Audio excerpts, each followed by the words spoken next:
estándar de oro. Es la medida del tratamiento. Cuando damos a la persona litio, debe hacerse una medida de la litemia después de cierto tiempo y debemos encontrar que la litemia está entre 1 a 1.2 miliequivalentes por litro. Recordemos que en la fase maníaca la excreción de litio está acelerada y por lo tanto vamos a necesitar darle un poquito más de la dosis que le servía para mantenimiento. Se recomienda que la dosis diaria debe ser repartida en 3 tomas, inicialmente de 300 a 450 o 500 miligramos cada una, basados en la evolución, en la tolerancia y en la litemia. Precauciones a tener con litio: buena función renal, porque la excreción es justamente a través de los riñones, a través de la depuración renal. Estar esta persona bien hidratada, si tiene diarreas o si tiene alguna otra alteración electrolítica, vómitos, por ejemplo, debemos tener cuidado con esto. Y en ocasiones se pide un examen diferente como apoyo, no como diagnóstico, para tener una cierta guía acerca de si la persona es o no maníaca.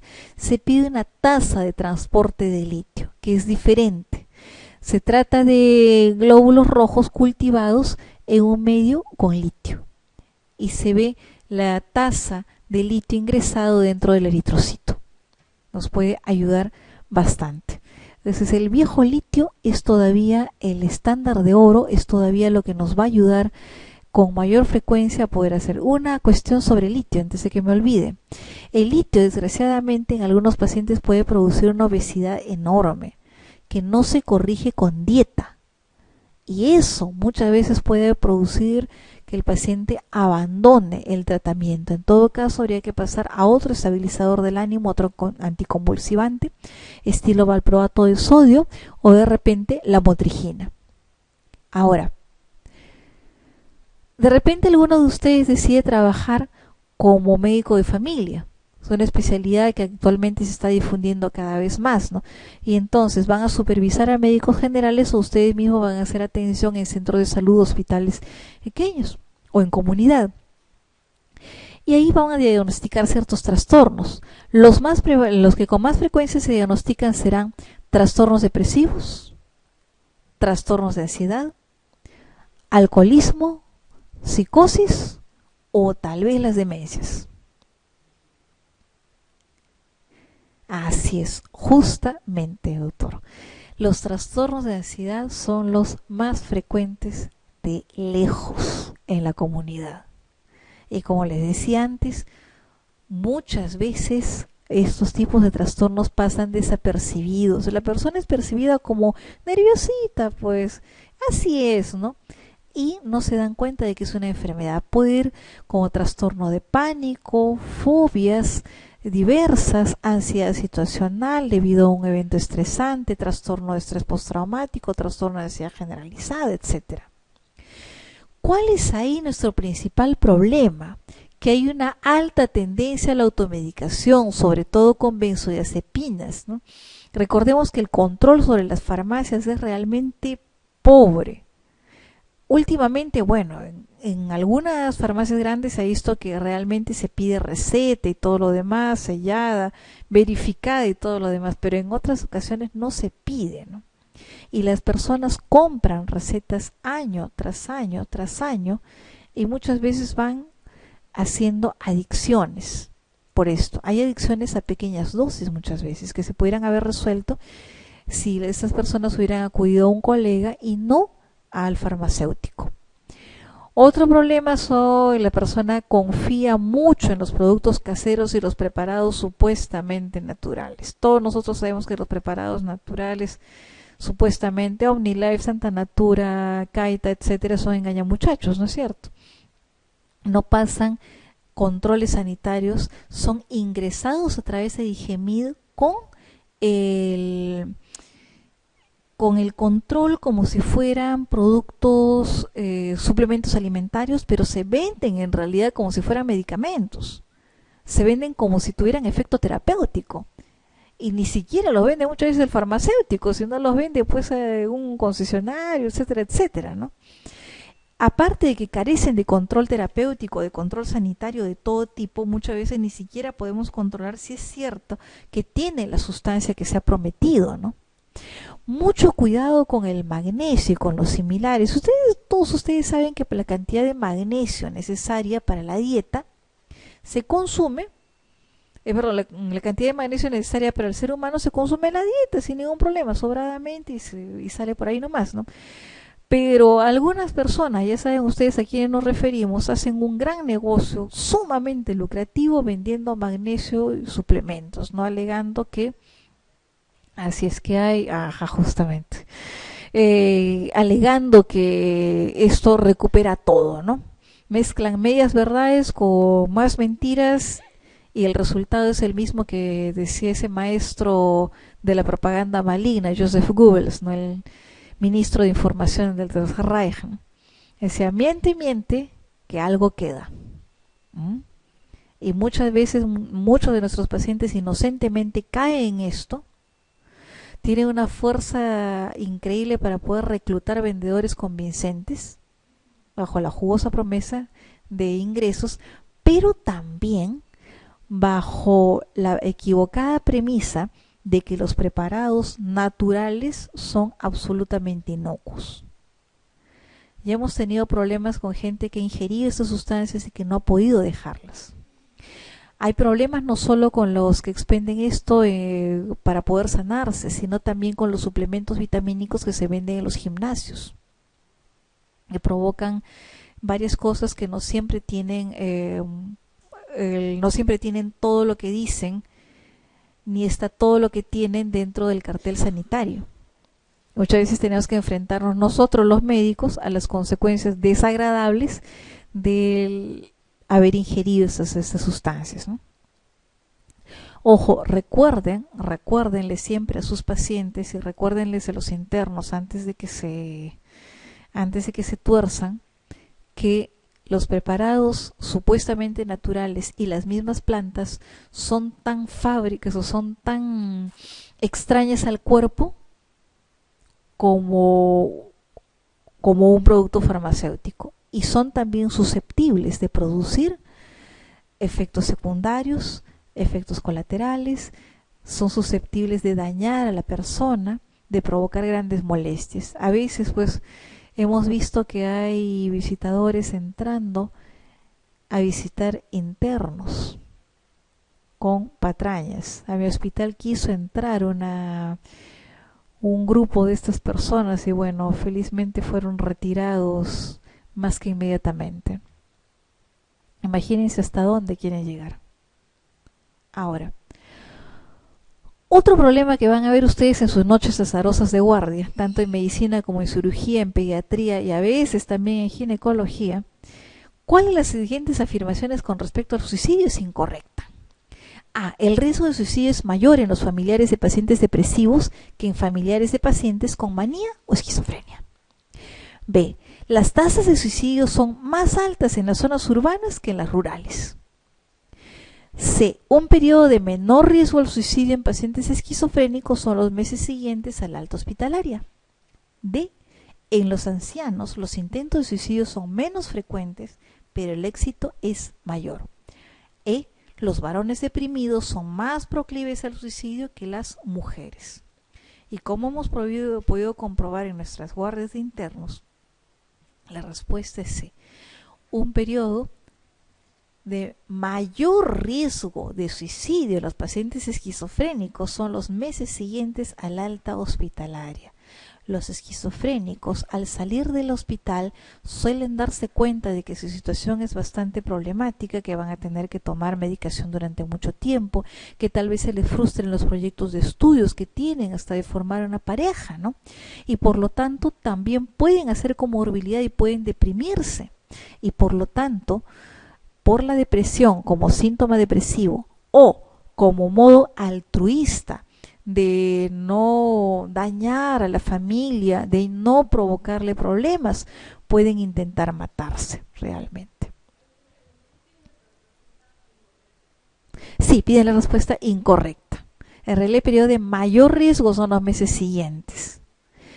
Y La depresión es frecuente, como le decía, en los pacientes esquizofrénicos por su nivel alto de desesperanza y también porque son aislados socialmente. Una vez recuerdo que yo estaba en el transporte público y sube un chiquito que a todas luces pues tenía algo extraño y ocultaba mucho la cara.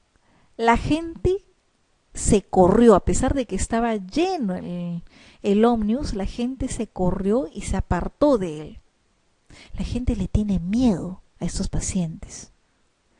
Son capaces de tolerar pues una persona que tenga peinado estilo pan, con tatuajes y otras cosas más, pero un psicótico no, le tienen miedo por el temor a lo extraño y por el prejuicio que puede haber. Piensan que el loco ataca sin ninguna razón, sin ningún motivo, y en realidad hay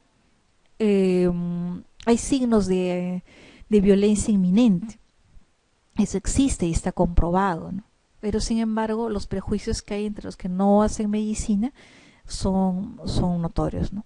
Además, estos pacientes presentan problemas con la deprivación económica, suelen tener dificultades para encontrar un trabajo estable, un trabajo remunerado decentemente, ¿no?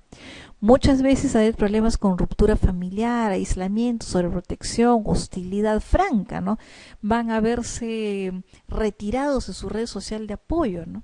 Y esto aumenta el riesgo de cometer suicidio. Además, también hay un déficit en la biodisponibilidad de la serotonina.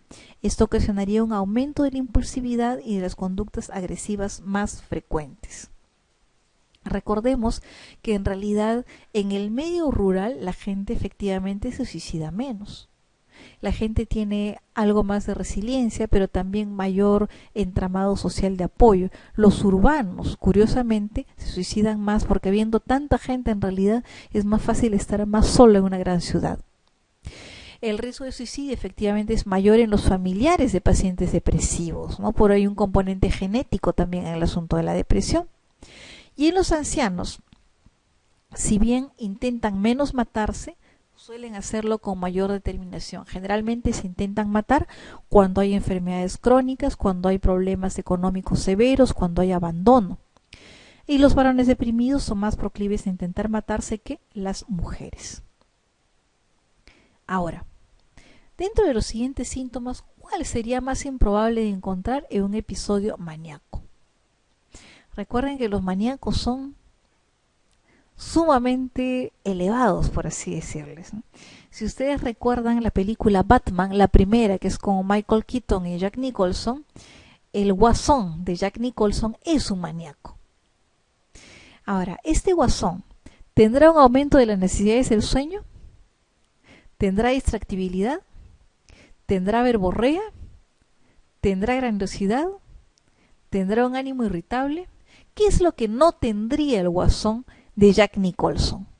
Lo más probable es que sea un aumento de las necesidades del sueño.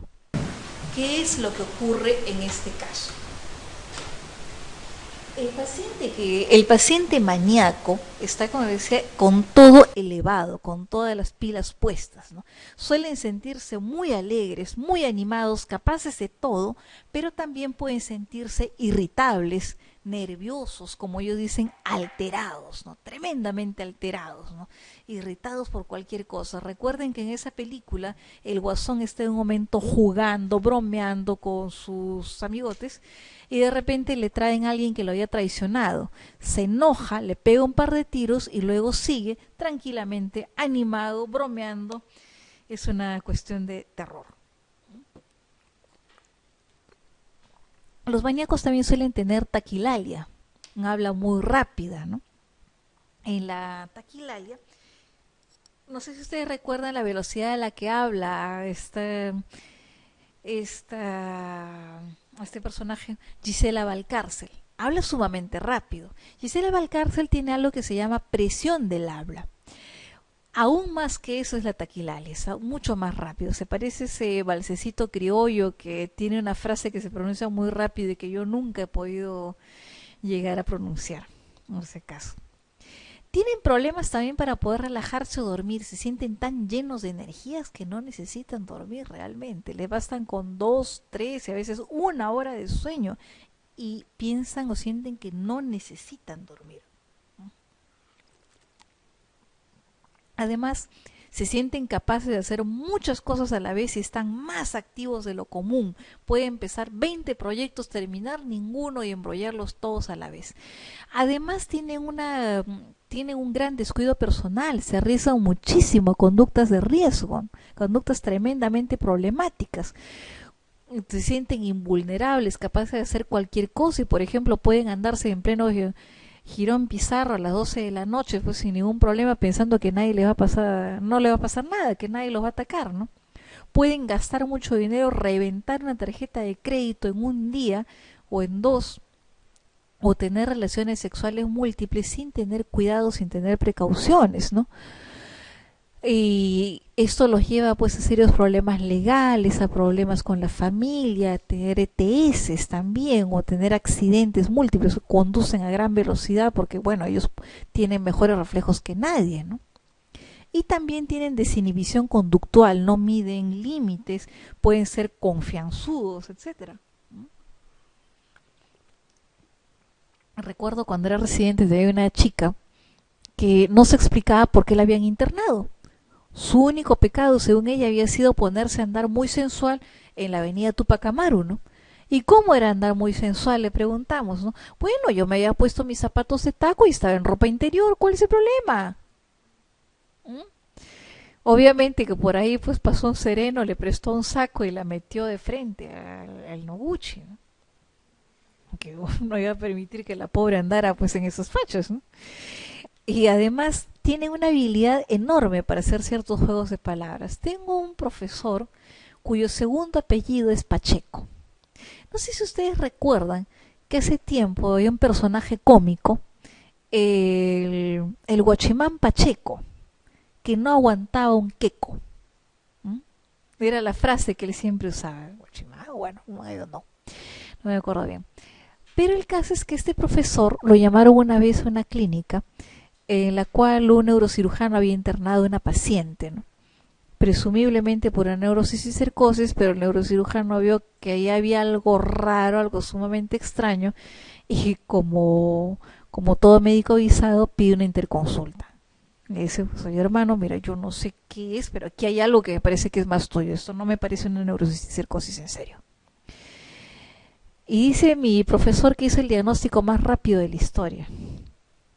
Se presenta con esta paciente que está toda desmelenada en un cuarto, saltando por un lado y por otro. Le dice, buenos días señora fulanita, ¿no? Yo soy el doctor fulanito Pacheco. ¡Es que no aguanta un queco!, le responde ella. La facilidad para poder hacer relaciones, juegos de palabras, es típica del maníaco. La van a encontrar con gran frecuencia. Cuando duden sobre eso, pregunten sobre la interpretación de un refrán. Las respuestas suelen ser muy rápidas y si les piden que hagan juegos de palabras se van a lucir. Una vez que están mejor, los muñequitos suelen ser la alegría del piso y cuando están mejor a veces extrañan los episodios de euforia y de gran alegría, ¿no? Pero no extrañan obviamente los episodios depresivos. Respecto del tratamiento del trastorno afectivo bipolar, será falso que el uso de fármacos antipsicóticos en las fases maníacas conlleva el riesgo de introducir un viraje a la fase depresiva. O de repente al revés, o de otra forma, el uso de antidepresivos en la fase depresiva conlleva el riesgo de inducir un viraje a la fase maníaca. O tal vez será que en el tratamiento de mantenimiento de los pacientes bipolares se recomienda el uso de uno o más fármacos eutimizantes. Los anticomiciales o anticonvulsivantes no deben usarse en los pacientes por el riesgo de que desarrollen una disquinesia tardía. En los casos de manía disfórica o manía mixta o de ciclación rápida, la respuesta a las sales de litio parece ser inferior a la normal. Como podemos ver y como podemos deducir de lo que conversamos anteriormente, la respuesta es justamente D. Los fármacos anticonvulsivantes más bien se pueden usar, se usan bastante y no hay riesgo de que desarrollen una disquinesia tardía.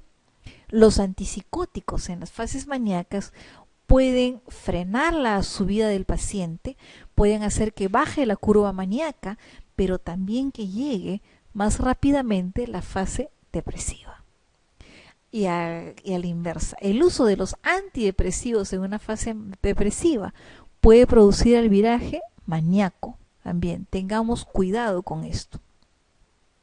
Necesitamos usar estabilizadores del ánimo, optimizantes, y en los casos de la manía disfórica, manía mixta, en la que puede haber sensación de alegría, o más bien de irritabilidad, con algo de retardo motor y otras cosas más, o de ciclación muy rápida, en el que en lugar de periodos de una semana o más de manía, una semana o más de depresión, casi esos episodios se sucedan pasando días o a veces horas, el litio no da tan buen resultado como en los otros casos.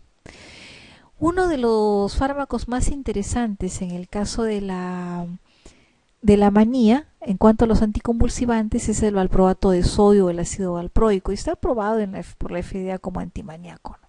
Generalmente tiene un tiempo de acción, se puede observar que actúa entre los 3 y los 10 días, ¿no? La carbamazepina también. La carbamazepina, ojo, es mucho más barata que el valproato de sodio, ¿no? Y hay eficacia antimaníaca entre 7 a 14 días.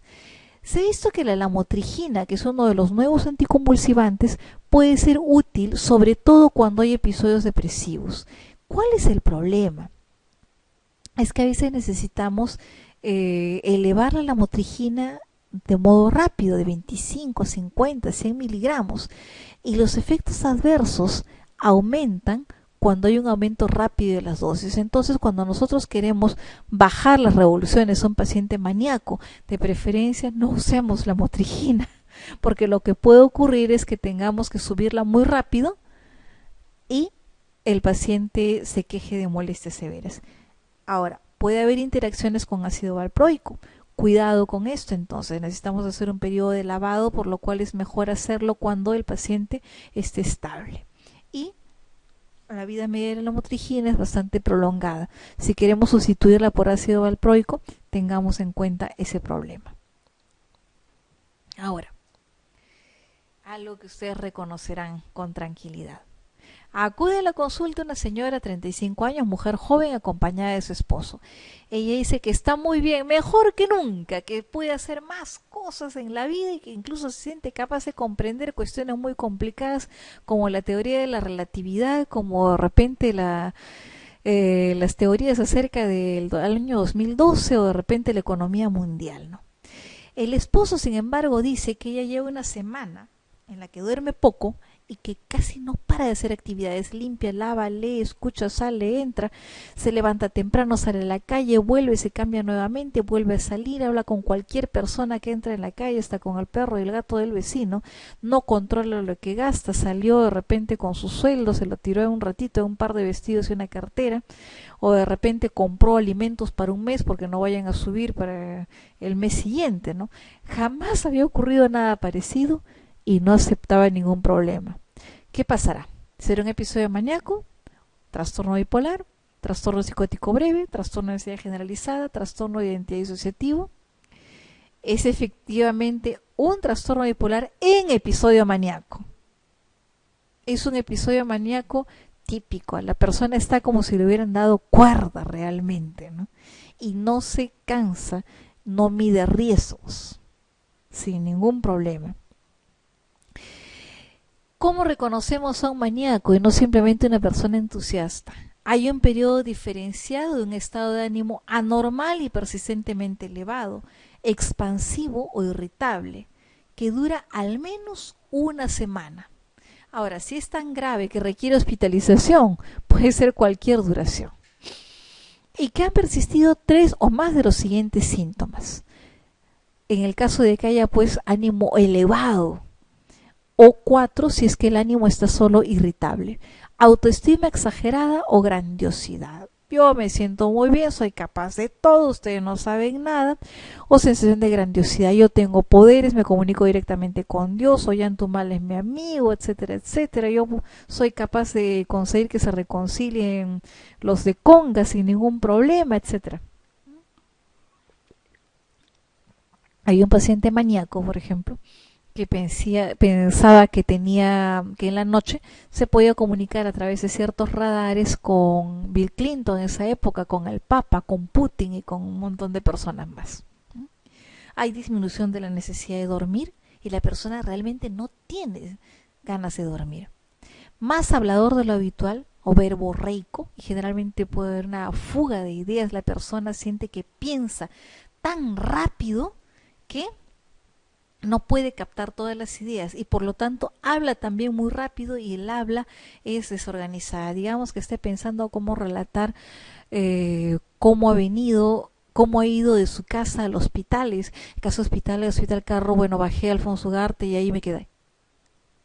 Ha venido tan rápido la descripción que solo ha podido coger palabras sueltas. Se distrae con mucha facilidad con cosas que le llaman la atención. Y hay un gran aumento de la actividad intencionada. La actividad social son muy conversadores, hablan con todos. Hay mucho trabajo que están dispuestos a hacer, asumir varias cargas laborales, son capaces de decir si son médicos que pueden trabajar en el hospital, en una clínica, además en consultorio privado y encima enseñando las 4 cosas en un solo día. Piensan que pueden estudiar más de la cuenta, devorar un Harrison o un Gannon en solo una tarde. Mayor actividad sexual y generalmente sin cuidado, sin protección. O también agitación psicomotora. La agitación psicomotora se define como el incremento de la actividad motora y la actividad del pensamiento sin que haya un objetivo específico y valedero. Puede haber agresión como puede no haberla, pero lo esencial es que el aumento de la actividad no lleva a nada productivo. Y también hay un alto potencial de implicación en actividades placenteras, como le decía, que pueden producir consecuencias graves, compras, sexo, inversiones arriesgadísimas, etcétera, ¿no? Había, por ejemplo, una persona que como necesitaba dinero para poder comprar Dios sabe qué cosas, le vendió su casa a la vecina por 50 soles. Es una suerte de escrito que bueno, no tenía mayor valor. La vecina tuvo el buen ánimo de aceptarle, no vaya a ser que haya algún problema después, y llamar a los hijos, mostrarles el papel que le había hecho, devolver los 50 soles y decirles, oye, su mamacita no está bien, así que por favor llévenla al hospital, seguro que no está tomando sus pastillas, como efectivamente ocurría. El maníaco tiene una alta tasa de abandono de medicación, a diferencia del psicótico, porque extraña en ciertos momentos este momento en que se siente tan bien y se siente capaz de todo. El psicótico abandona porque piensa que él no necesita la medicación. Es diferente. ¿Qué más? Si un paciente es tratado por un cuadro depresivo leve por su médico de atención primaria con inhibidores selectivos de la recaptación de serotonina a dosis terapéuticas, por ejemplo 20 miligramos de fluoxetina, y no obtiene una respuesta adecuada a la semana inicial del tratamiento, ¿qué deberá hacer? Posibilidades: aumento de dosis, 2, cambio de antidepresivo por otro del mismo grupo terapéutico, o 3, cambio de antidepresivo por otro grupo de los tricíclicos, un NASA, otro más. Espero, ya que la respuesta terapéutica puede demorar 2 semanas o más, o lo derivo al especialista, lo derivo al psiquiatra. ¿Qué puede pasar? Amigos míos, la respuesta es relativamente sencilla. Esperar. Esto le va a acompañar toda su vida. Recuerden que muchas veces el médico que no es psiquiatra es el que generalmente recibe la primera queja del paciente. Nosotros no nos enojamos si un colega empieza a darle medicación y luego lo deriva. Es más fácil que el paciente pueda ya comenzar a tomar medicación e ir aliviado. Aparte de que si recibe apoyo temprano, el paciente le cobra fe a este médico y puede iniciar un tratamiento. Nosotros actuamos ya para asesoría y para seguimiento, para psicoterapia. Ahora, ¿qué es lo que ocurre? Generalmente todos los antidepresivos de este grupo, de los inhibidores de la recaptación de serotonina, suelen tener como inicio de acción 2 semanas o más, salvo tal vez el escitalopram, que es un racemato del citalopram, que se ha reportado inicio de actividad a partir de la primera semana. No es frecuente, pero sí existe. Ahora, en el caso de que ustedes hayan decidido por usar un tricíclico, el tricíclico también tiene ciertas ventajas. Da algo de sueño, tiene algo más de efecto sobre la ansiedad. Si la persona tiene ansiedad, un tricíclico, ya sea clorimpramina o ya sea amitriptilina, puede darnos buenos resultados, puede ser bastante simpático, si es que hay ansiedad realmente. En algunos casos se usa un inhibidor selectivo de la recaptación de serotonina más un ansiolítico para bajar la angustia. Ojo que los ansiolíticos deben ser retirados generalmente en un lapso de 3 a 4 meses. Y los medicamentos antidepresivos se deben dar hasta que haya mejoría más un año antes de retirarlos en los trastornos depresivos, para evitar el riesgo de recaídas. Ahora, como les decía al inicio, casi todos los médicos tenemos habilidades terapéuticas, cosa que no comparten todas las personas que trabajan, incluso los psicólogos, ¿no? Recuerden que la psicología es una ciencia social, no pertenece a la medicina, aunque es ciencia básica para nosotros. Y no todos los psicólogos se dedican a ver la parte clínica, y no todos los psicólogos se dedican a ver la parte clínica y a hacer terapia. Necesita un entrenamiento en psicoterapia que no sale de ninguna universidad. Entonces nos van a pedir a nosotros que empecemos a dar algún afronte terapéutico, por pequeño que sea. Hay algunas cosas que podemos hacer, pero hay cosas también que debemos evitar. Por ejemplo, ¿qué debemos evitar al apoyar a un paciente deprimido? Ofrecer comprensión, disponibilidad y competencia. Explicar el carácter temporal del trastorno. Estimular la toma de decisiones importantes. Destacar y valorar los logros alcanzados. Informar a la familia sobre la enfermedad. Como la lógica nos dice, lo que no se debe hacer es estimular la toma de decisiones importantes. ¿Qué ocurre? Cuando la persona está deprimida, va a tener varias molestias y se va a afectar su capacidad de raciocinio. Se va a afectar además su capacidad de mantener decisiones y la capacidad de discernir entre lo que le conviene y lo que no le conviene. Por lo tanto, si nosotros hacemos que la persona tome decisiones en estos momentos, probablemente tome decisiones de las cuales se arrepienta después.